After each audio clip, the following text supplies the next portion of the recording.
નમસ્કાર મિત્રો, ફરી સ્વાગત છે તમારું આપણું યુટ્યુબ ચેનલ શિક્ષણ મંદિરમાં. મિત્રો, આવનારી શિક્ષણ સહાયક માધ્યમિકની ભરતી જે આવી રહી છે તેમાં આપણે કટઓફ લઈને આવ્યા છીએ.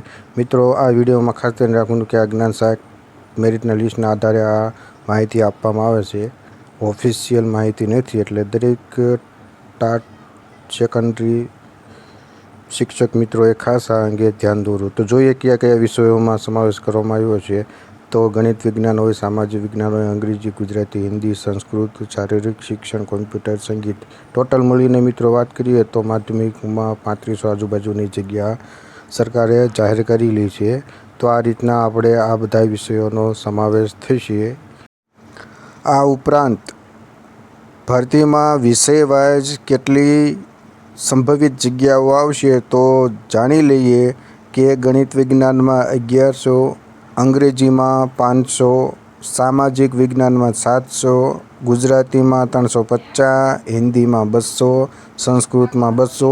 મિત્રો, આ એક સંભવિત જગ્યાઓ છે. આમાં નાનો મોટો ફેરફાર હોઈ શકે મિત્રો. તો જોઈએ હવે આપણે પરીક્ષામાં કયા વિષયમાં કેટલા ઉમેદવારો પાસ થયેલા છે.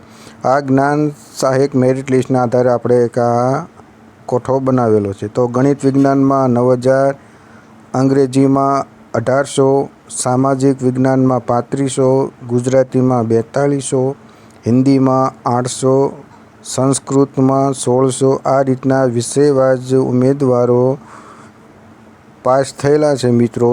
હવે આગળ આપણે જોઈએ કે ટાટ સેકન્ડરીની ભરતીમાં સંભવિત કયા વિષયમાં કેટલું મેરિટ અટકશે તેનો એક આ આપણે અંદાજિત આંકડો લગાવ્યો છે, જેથી તમને બધાને એ જાણકારી મળે કે શિક્ષણ સહાયકની ભરતીમાં તમારે કેટલા માર્ક્સ છે તો કેટલો ચાન્સ રહેશે. તો આપણે જો ગણિત વિજ્ઞાનની વાત કરીએ મિત્રો, તો જનરલમાં 140 માર્ક, ઈડબ્લ્યુએસમાં 140, ઓબીસીમાં 139, એચસીમાં 138, એસટીમાં 135 માર્ક.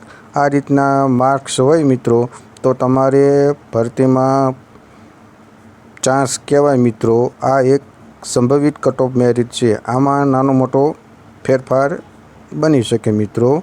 તો હવે આપણે જોઈએ બીજું તો અંગ્રેજી વિષયની વાત કરીએ તો જનરલમાં 129 માર્ક્સ, ઈડબ્લ્યુએસમાં 128, ઓબીસીમાં 127, એસસીમાં 126, એસટીમાં 121. આ રીતનું મેરિટ માર્ક્સ પ્રમાણે મેરિટ બની શકે છે મિત્રો.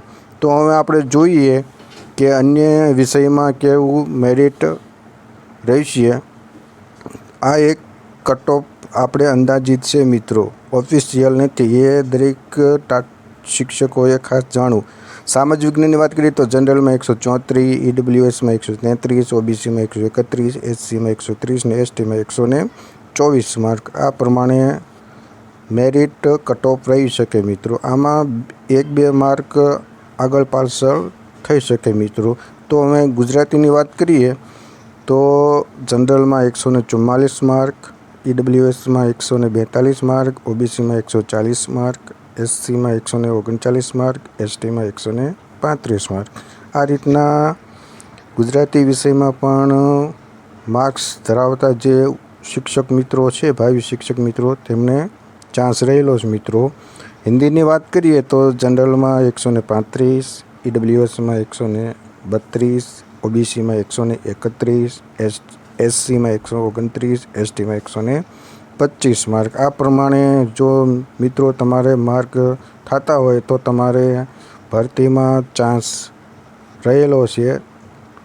સંસ્કૃત વિષયની વાત કરીએ મિત્રો તો જનરલમાં 139, ઈડબ્લ્યુએસમાં 136, ઓબીસીમાં 135, એસસીમાં 134, એસટીમાં 130 માર્ક. જો તમારે આ કેટેગરી વાઇઝ માર્ક થતા હોય મિત્રો તો તમારે સેકન્ડરી ભરતીમાં એટલે કે 9-10માં તમારે ચાન્સ રહેલો છે.